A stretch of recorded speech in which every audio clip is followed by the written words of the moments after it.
We are, a week and a bit away from Purim, which is, just want to say, a very interesting name for a Chag.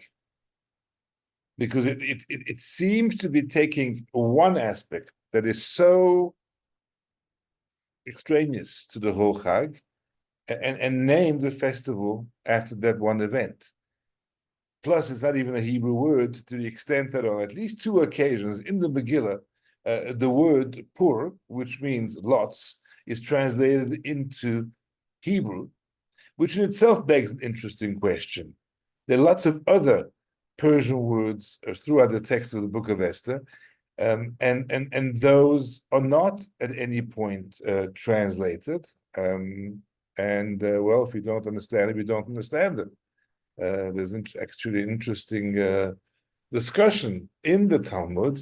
What happens if there are words you don't understand in the Megillah? Did you fulfill the obligation of the mitzvah? And one of the rabbis of the discussion says, for sure. By the way, does anybody here know the meaning of the word achashtranim bnei aramachim? And that's Persian. Nowadays we can cheat and go and look in the Old Scroll, and you still don't know. But it seems to be mules, sons of mares, because you can, of course, get mules by crossing a donkey and a horse in two ways, and those are very fast, the ones that are the sons of mares, but we're not going to the zoology lesson. So there are lots of words that aren't translated, but somehow this word pur, the lot, is explained to us, and it takes an inordinate level of importance in the discussion around Purim and lends its name to the festival. So let's look at that a little bit deeper. I think most of us here are going to have a fairly good idea of the story and the timeline of the story of Purim. So we're going to focus on particularly one event. And that one event is when Haman chooses the date for the plan of the total solution, the final solution, as he had it, for the destruction of the Jewish people. And this is that we find it in the Megillah. It's the third chapter. It's right after, chapter 1 is Achashverosh's very lavish feast. Chapter 2 discusses the appointment of a replacement queen because the former queen has lost her crown, and maybe more than that too, and adding a new one, and they find Esther. And then chapter 3 begins with the promotion of Haman to a very powerful position. And then we know that somehow he gets the needle with the Jews. It's probably deeper than just the fact that Mordechai doesn't bow down to him, but he decides that he wants to destroy the entire Jewish people. And he goes and chooses a date for when he's going to carry out this plan. And here we have it. In the first month, the month of Nisan, 12th year of the king Achashverosh, beginning first chapter was in year 3 of the reign, so now a lot of time has passed. In the 12th year of the king Achashverosh, a lot was cast before Haman, consisting of every day and every month until it fell in the 12th month, that is the month of Adar. Now, considering that Haman is an extremely impulsive and impatient person, this should have been a cause of extreme disappointment. He's standing in the first month. It's the month of Nisan. Okay, Nisan and Adar are very close to each other, but the other way. When you're in Adar, Nisan's a month away, and everyone stresses and says, it's almost Pesach, you got to start cleaning, getting ready. But the other way, you got a full 12 months. From Pesach to Purim, that's 12 months. So he draws the lots. It's in the month of Nisan, first month, Chodesh HaRishon. And the lots happen to fall on the 12th month. For somebody as impulsive as Achashverosh, after all, the incident with Mordechai, maybe a repeated incident, caused him to kind of blow up And within days, he's got this plan in place to destroy the entire nation. And how did he choose the date? He chooses the date with lots, and they're called Pur, which you have here in the Hebrew, and of course that will lend its name, as we'll see later, to the entire festival, Purim. And he will then we explain that the Pur is the Goral. Pur, which Aramaic is a lottery, lots which he cast. So we're going to delve a little bit into the concept of lots and what they're about. Or is drawing lots legitimate? Are we allowed to do that in our own lives? And I'm going to show you, I think I found 11 or 12, I think 11 places throughout Tanakh where we actually find lots being drawn.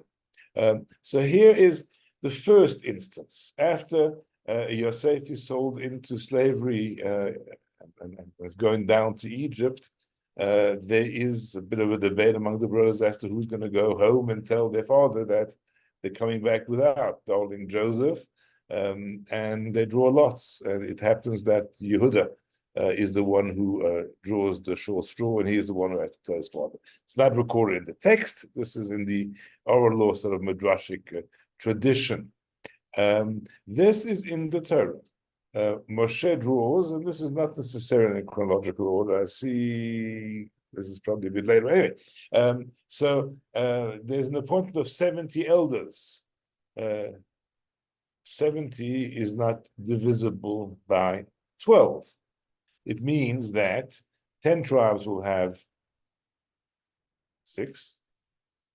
2 tribes will have only 5. Is my math correct? Yeah. Which 2 tribes will only have 5? So basically what happened is that all the names of the candidates, there were 72 nominations for elders, 6 per tribe, they were all put in a big urn, and then the names were pulled out, and of course there had to be two names that were not drawn out. If I'm not mistaken, the way it actually happened was that they had 70 papers that said elder on them and 2 blank, and 2 people happened to draw the blank. So that is alluded to in the Torah. It's not in the text, but it's fairly clear. The Torah describes in detail the division of the Holy Land to the various tribes. And it says, Ach begoral. So that was Hashem's commandment, that the Eretz Yisrael divided into 12 portions, and the attribution of the portions to the individual tribes done via the head of that particular tribe, the Nasi. That was done by drawing lots. They also used the Urim, the Tumim, and other methods to corroborate that. Of course, that was major stuff, and we didn't want anyone to feel that anything untoward had happened here, because this was the tribal land of the Jewish people forevermore. Then, most famously, in the portion Achrei Mot, we have the 2 goats that are placed side by side, 2 identical goats, and then lots are drawn to decide which one is going to end up being a sacrifice that is offered inside of the Holy Temple, while the other one is going to be taken out to Azazel, to a place far out of Jerusalem, and go through the ritual there. We also have the 273 self-redeeming firstborn. I cannot try to summarize it in the short sentence. When the firstborn lost a privilege of serving in the Holy Temple, they were exchanged for the Levites, the tribe of Levi, in a major Pidyon Haben kind of ceremony, where each firstborn was redeemed against the Levite. Problem was, there were actually 22,273 firstborn, and there were only 22,000 qualifying men of the tribe of Levi to take their place. So 273 would have to buy their own redemption by way of the half shekel. That was very similar to what we do at the Pidyon Haben, where the firstborn is redeemed. And the question was, well, of the 22,273, which would be the unlucky 273? And that was done by way of a lottery once again. Where else do we have lotteries? Moving on from the Torah, there is the Battle of Jericho. and their casualties. And sorry. There's the Battle of Ai, and there's casualties. There's death. Battle of Ai is shortly after the conquest of Jericho. And it turns out that somebody has not followed Joshua's instructions, that nobody may take any spoils of war, that every single cent of the spoils of Jericho must be donated for holy purposes. And it turns out that one person has broken this, and this resulted in the defeat, or not defeat, but at least loss of life in the next battle of Ai. Joshua uses lots to determine who the guilty party is, which happens to be Achan, and unfortunately, that's not a pretty story for Achan. We have Samuel choosing King Saul as king, and there again he uses a system of lots to determine who is going to be that one.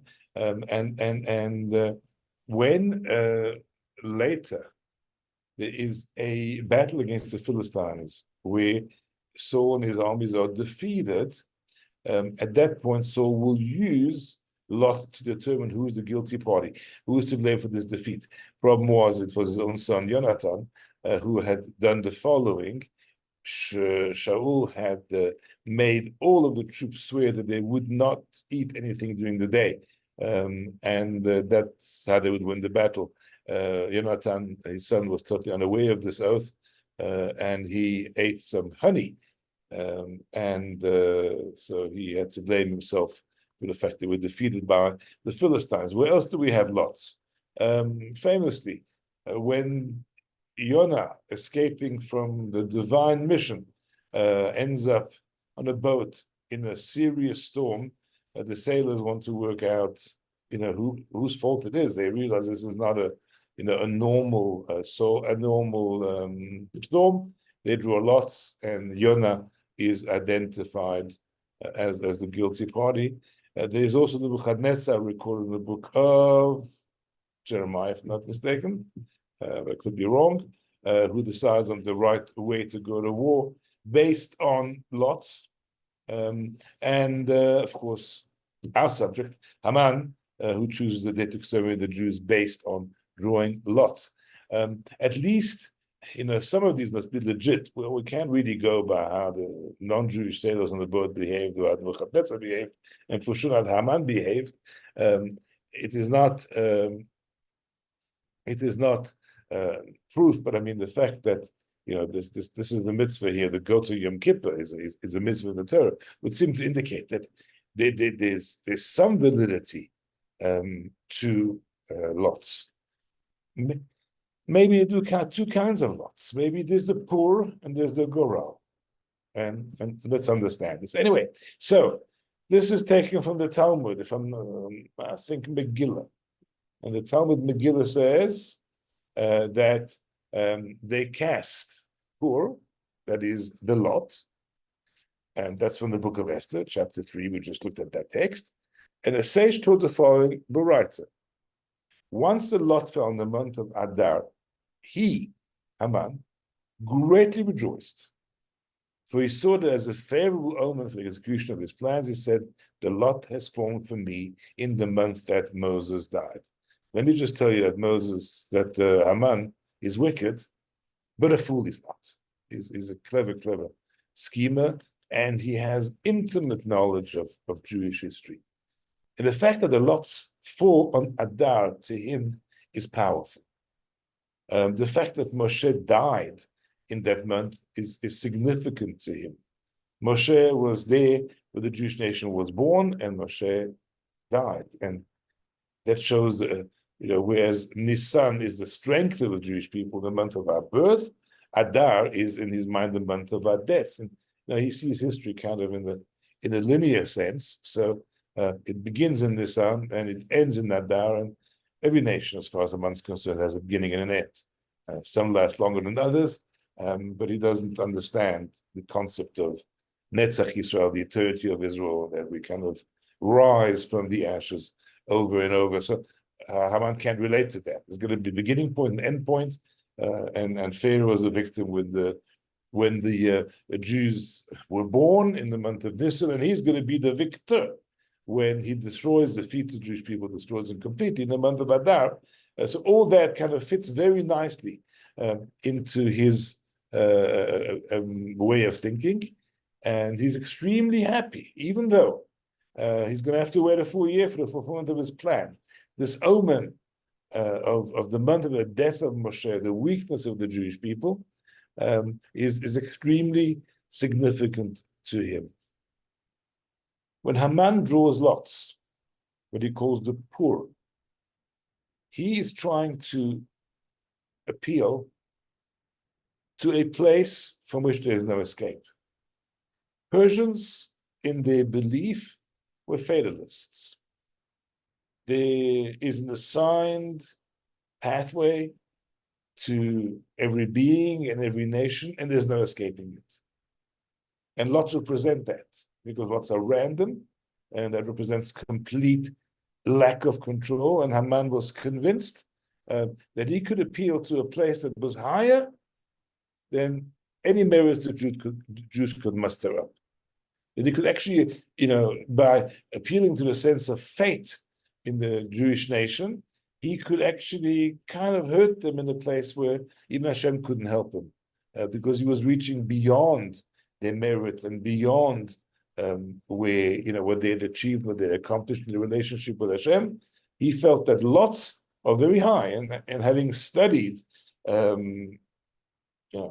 Jewish history, and at least most of the events that I put on the screen earlier happened prior to Haman. In fact, all except for the last one, of course, which was current. Haman feels that he can kind of tap into that fate of the Jewish people and see it in a way from which there will be no escape. And this is why he does the lots. But, what does the Gemara say? Yes, Adar is the month in which Moshe died. But, says the Gemara, what he doesn't know is that Moshe didn't just die on the 7th of Adar, he was born the 7th of Adar. Now, what difference does that make? I mean, at the end of the day, he was born 120 years prior to his death. So what's the relevance of his birthday once he's gone? I mean, the most important event, it would seem, is that he died. If you look at the order of the way the Talmud puts it, it says, Moshe died in the 7th of Adar, but he was also born. He was born also. He was born in the 7th of Adar. And the meaning here is that, that would be incorrect chronologically. It should be, he was born in the 7th of Adar and also died. Why are they putting it backwards? Because Moshe's death was not final. Because Moshe's death concurrently became a rebirth, just like the Jewish people. It's a cycle. So as you think that the Jews are at their lowest, I mean, when were we born? We were born as a nation in the month of Nisan. What's Nisan? Not where we are, but in the Northern Hemisphere. It's spring, it's rebirth. When does a Jewish month begin? At new moon. It seems that the moon has kind of disappeared to nothingness, and then it starts waxing again and growing. And the first mitzvah we're given as a people is Hashem telling Moshe, look at the moon, that's the new moon, and that's when a new month is declared, and that's how we're going. So the fact that Moshe is born on the day that he died is that idea of renewal. It's the moon dies on the day it's reborn, or the moon is reborn the day it's a cycle of Jewish people where we think we've been vanquished, but we rise up again. And so he doesn't waste time. And having achieved Achashverosh's permission to carry out his plan, he's now also managed to get Achashverosh's signet ring with which he can enact laws and seal them with his irrevocable signature. Look at the date when this happens. We don't know exactly when he drew the lots. We didn't waste time, because at most it would have happened beginning of Nisan. We're now still in the first month of Nisan, and on the 13th day of Nisan, that's when he writes out that edict, and it sent out to the entire empire, kingdom of Achashverosh, that is going to be extermination of the Jewish people. We're going to get to that in a moment. But look at that date, the date on which this decree is issued. And if I said before at Purim, we start saying, "Oi, Pesach is on the way." This is the 13th day of the first month. In other words, on that night, we start checking for chametz with the candle and feather and so forth. The next night is the Seder. This is literally Erev Pesach. I mean, if some Jews wouldn't have heard about the decree because they were deep in the Pesach cleaning, it would have been fully excused. That's no time is wasted. We're going right in.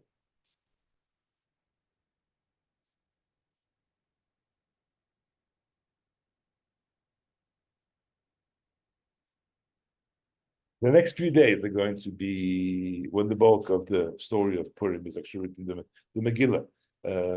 That's going to be the fasts of the fast of the Jewish people for 3 days. It's going to be the feasts of Esther, first one, second one, the hanging of Haman, and suddenly the wheels are turning very, very fast. It's going to take a few months until they're able to reverse that decree of Haman. It's not going to happen immediately. They're going to have to go back to the king, they're going to have to plead with him, and eventually he's going to agree. And so we're going to skip from chapter 3 in the Megillah to chapter 8, which is actually a skip of from Purim to just after Shavuot. Sorry, from Pesach to just after Shavuot. In chapter 8, finally, Achashverosh says, "Go ahead." He has removed the ring from Haman before he was disposed of and buried, and he's given that to Mordechai.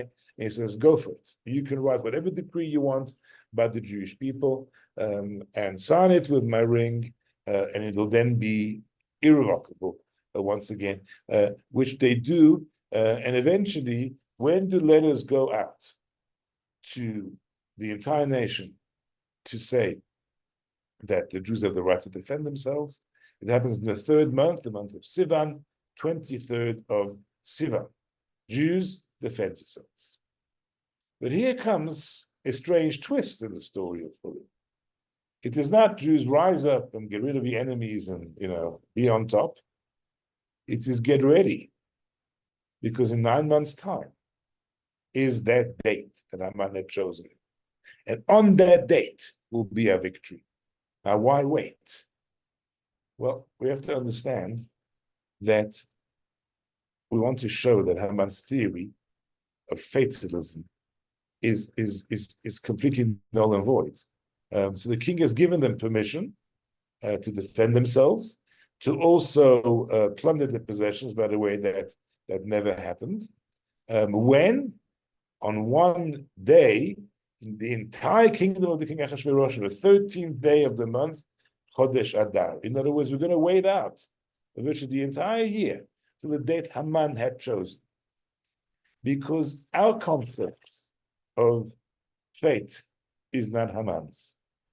We believe in something called Goral, which is not Pur. We believe that there is a place, a connection with Hashem that transcends merit, that transcends deserving, that is deeper, and that connects us at a level far higher than Haman thought he could ever get to with his Pur. And that's why, as soon as the Megillah introduces the fact that Haman drew a lot Pur, the Megillah translates, "Who Goral." He thought he was doing Pur, but actually it was a Goral. It wasn't a fate, it was actually appealing, and Goral, as we saw, is used for determining which goat or Yom Kippur, and that's very relevant to this discussion, and many other very important and holy things, because there is much holiness to a Goral as opposed to a Pur, which is simply an expression of fate and of fatalism. In fact, When do we do the ceremony with 2 goats and the lots? On Yom Kippur. Full name of Yom Kippur is Yom Kippurim, which our sages say actually stands for Yom Kippurim, a day which is like Purim. In other words, there's a link, those lots, that goral, which was expressed at the time of the story of Purim, when Hashem showed this connection and his bond with the Jewish people beyond nature and beyond fate, is something that is also repeated in the service on Purim. In fact, according to Kabbalah, the goral of Purim is deeper, because the goral of Yom Kippur was about 2 holy occupations. Either way, whether it ended up Azazel or ended up going inside the temple, it was sanctified and purified, whereas Haman's goral was sanctity or the opposite thereof. So Purim, in a sense, the goral there is even deeper. So let's go back to the text now, understand how this festival got its name. Although, I'm sure by now you've worked out the answer. So yes, that's the date. They're going to wait for that date, because that date was the date on which Haman was going to execute his final solution. This becomes the day when the Jewish people show how they're rising from the ashes, and they're rising up all over again, and then in full strength. And so we skip to chapter 9, and this is now in the 12th month, month of Adar, 13th day, the day where this decree was supposed to be executed, the very day on which the enemies of the Jews expected to get them into their power. And here's the key phrase of the entire Megillah: it was the absolute opposite that happened. The Jews got rule over the enemies and got them under their power. Why do we dress up on Purim? Because it's the absolute opposite. So we kind of try and express that by dressing in ways that express something very different from what we normally look like and who we really are. That's the concept of dressing up on Purim. That very day that Haman had intended for it to be the Jewish people's fate is sealed, ends up being that day when they are on top. Because, as we see, Haman ben Amdata, he had intended to destroy the Jewish people. And here we're told again, he peeled Pur, he did a Pur. What happened to his Pur? His adherence to absolute fate. It became Goral. It became a lot. Lumam al-Adam, to destroy them, and the Megillah concludes.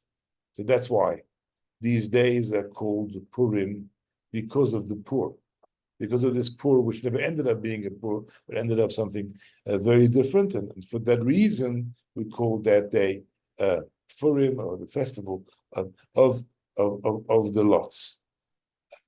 So it's highly significant that this festival has this Persian name, because it's a transformation of Pur Uhagoral, of that which Haman believed was fate that was sealed and could not be changed in any way, to a connection with Hashem that went far deeper than that got transmuted into a Goral. Of course, we couldn't call it Goral, because then what would we call Yom Kippur?